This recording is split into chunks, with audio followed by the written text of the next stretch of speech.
Assalamualaikum, bersama saya Muhammad Syarizam Awang dalam Berita Pagi Sabah, edisi Sabtu, 13 November 2021. Perkembangan semasa COVID-19.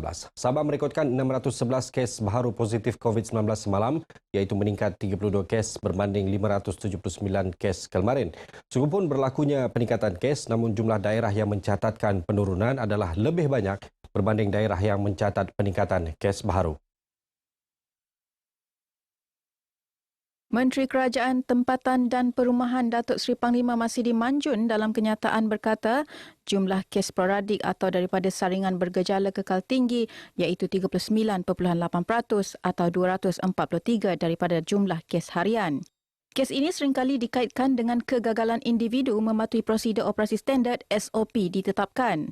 Hampir 97% daripada kes baharu adalah dalam kategori 1 dan kategori 2 yang hanya memerlukan rawatan dan pemantauan di rumah atau pusat kuarantin dan rawatan berisiko rendah awam. Seramai 4 orang dalam kategori 3, 2 orang dalam kategori 4 dan seorang sahaja dalam kategori 5. Sementara itu, seramai 464 pesakit COVID-19 sembuh dan 1,730 sedang menerima rawatan. Manakala 10 kematian direkodkan membabitkan 7 daerah. Dalam pada itu, Datuk Masidi mengingatkan dos penggalak vaksin COVID-19 kini boleh diperolehi secara percuma di Pusat Perubatan Kerajaan bagi individu yang berumur 40 tahun ke atas selepas 6 bulan menerima dos kedua Pfizer dan 3 bulan selepas menerima dos kedua Sinovac. Baik, seterusnya kita ikuti statistik terkini kes COVID-19 mengikut daerah dan kadar vaksinasi bagi Sabah.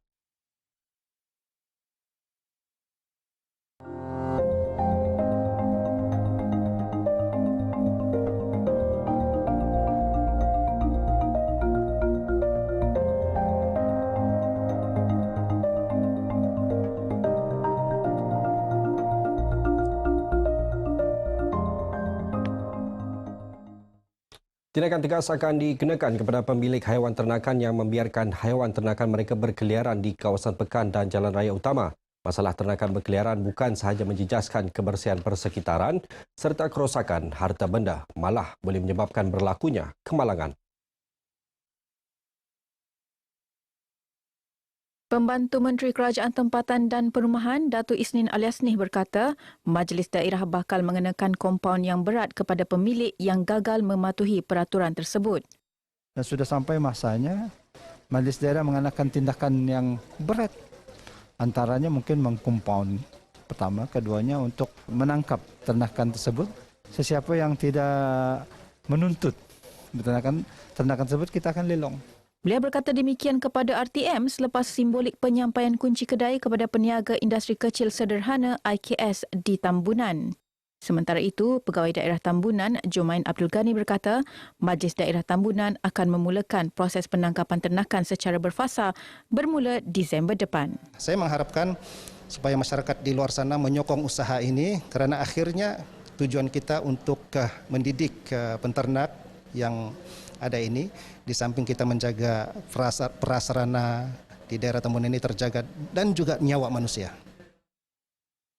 Sementara itu, dalam perkembangan lain, Datuk Isnin menyarankan pihak berkuasa tempatan PBT mengaplikasikan penggunaan sistem pendigitalan dalam perkhidmatan bagi memudahkan urusan pelanggan selain menjimatkan masa dan kos. Ia sekaligus meningkatkan mutu perkhidmatan PBT.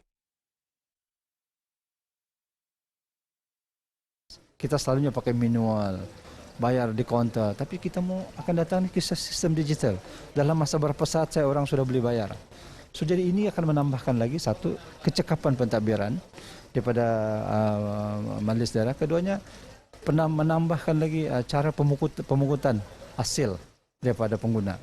Terdahulu, Datuk Isnin mendengar taklimat daripada Pegawai Daerah Tambunan Jumain Abdul Ghani mengenai permasalahan dan cadangan penambahbaikan bagi daerah tersebut.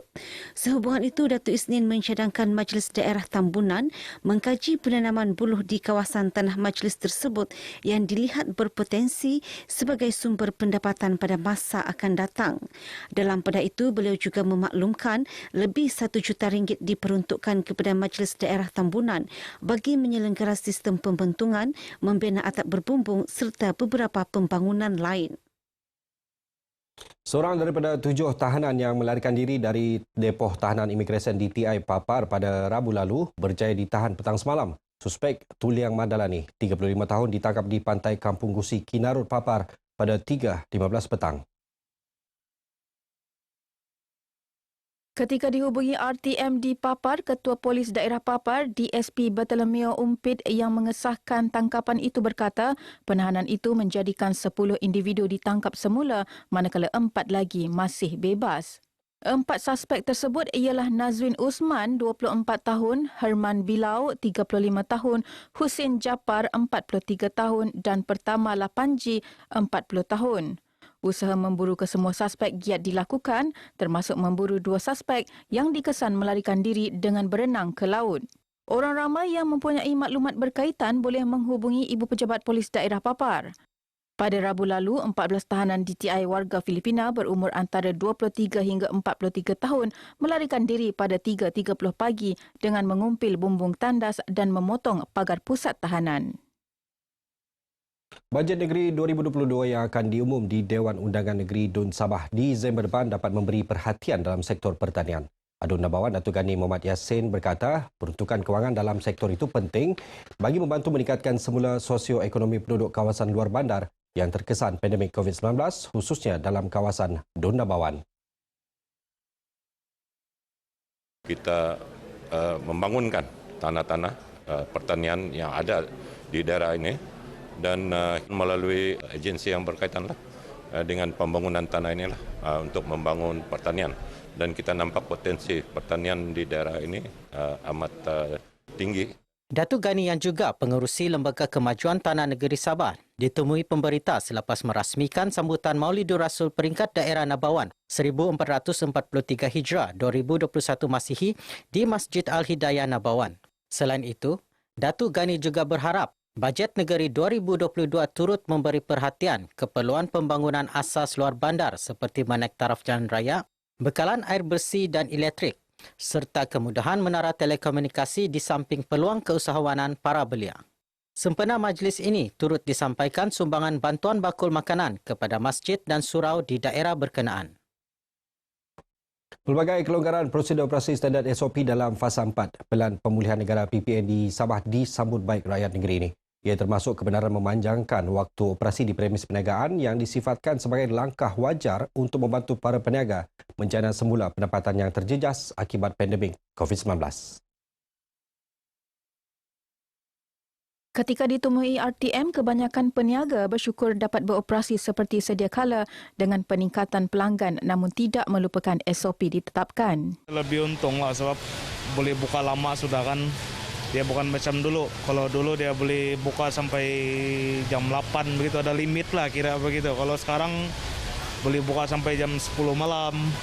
Kira lebih mudah customer datang lah sebab sekarang kan balik jam 5. Jam 5 petang balik kerja, saudara beli singgah terus di mana-mana kedai. Kalau dulu dia paling banyak Grab lah, Grab food yang masuk order. Tapi dia tidak macam sekarang lah. Saya utamakan SOP lah.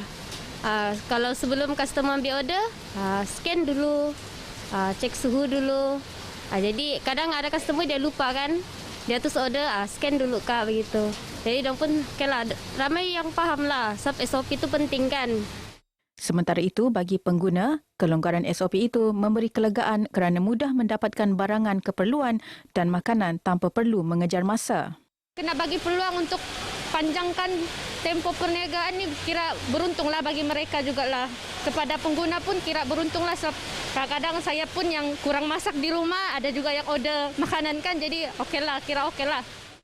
Saya sebagai pengguna memang sangat bersukacita lah, senang hati sebab ini memudahkan semua orang lah untuk membeli belah. Pun begitu, mestilah ikut SOP yang ketat itulah yang kerajaan bagi. So, bagi saya sangat senang hatilah fasa 4 ni. Fasa 4 PPN di Sabah sejak Isnin lalu memberi kebenaran kepada peniaga termasuk restoran, penjajah tepi jalan, medan selera, gerai makan tepi jalan atau kios untuk beroperasi dari 6 pagi hingga 12 tengah malam.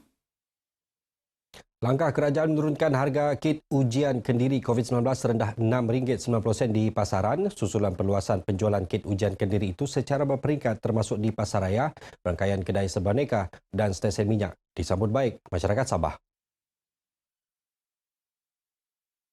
Ketika ditemui RTM di Ibu Negeri, rata-rata penduduk memuji inisiatif kerajaan yang ternyata memudahkan orang ramai mendapatkan kit tersebut dengan harga rendah.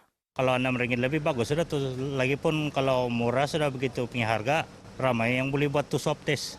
Kalau masih lagi 19 lebih, kira bagi setengah orang tuh kalau kena. Lagi kalau satu keluarga besar, macam katalah satu keluarga ada 10 orang, beban juga lah. Sangat berbaloi lah sebab harga dia rendah, jadi ramai yang mampulah untuk beli swab test kit tu. Jadi siapa-siapa pun boleh guna.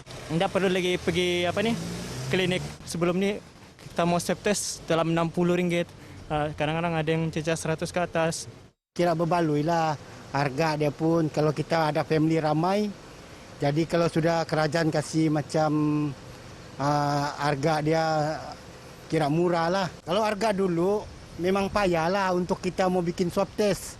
Kerajaan menetapkan harga runcit maksimum bagi kit berkenaan pada harga RM19.90 dan harga borong RM16 seunit berkuat kuasa 5 September lepas. Seramai 138 peserta dari 10 negara menyertai program kepimpinan belia Asia Youth Leadership Assemblage AILA 2021 anjuran Majlis Perwakilan Pelajar Universiti Malaysia Sabah UMS baru-baru ini. Program selama 2 hari itu memfokuskan pembangunan daya saing, inovasi, kecerdasan dan kemahiran pengurusan masa untuk melahirkan pemimpin muda di seluruh benua Asia. Pengarah AILA 2021, Low Yi Teng dalam kenyataan berkata program berkenaan seiring dengan matlamat pembangunan mampan 2030 yang diperkenalkan Pertubuhan Bangsa-Bangsa Bersatu PBB. Program diadakan secara dalam talian itu membabitkan 18 universiti di Asia termasuk China, Indonesia, Thailand, India, Kemboja, Filipina, Timur Leste, Pakistan dan Brunei. Sementara itu, Timbalan Naib Chancellor Hal Ehwal Pelajar dan Alumni UMS, Profesor Madya Dr. Rahman Nordin menekankan bahawa belia bakal menjadi pemimpin yang akan mencorakkan masa depan dunia. Penyelesaian masalah, kemahiran interpersonal dan kemahiran kepimpinan adalah aspek yang perlu digilap untuk melahirkan pemimpin global. Baik saudara, sekian berita pagi Sabah. Terus patuhi SOP bagi mengekang penularan COVID-19. Lindung diri, lindung semua. Saya Muhammad Syahrizal Mawang. Salam hormat.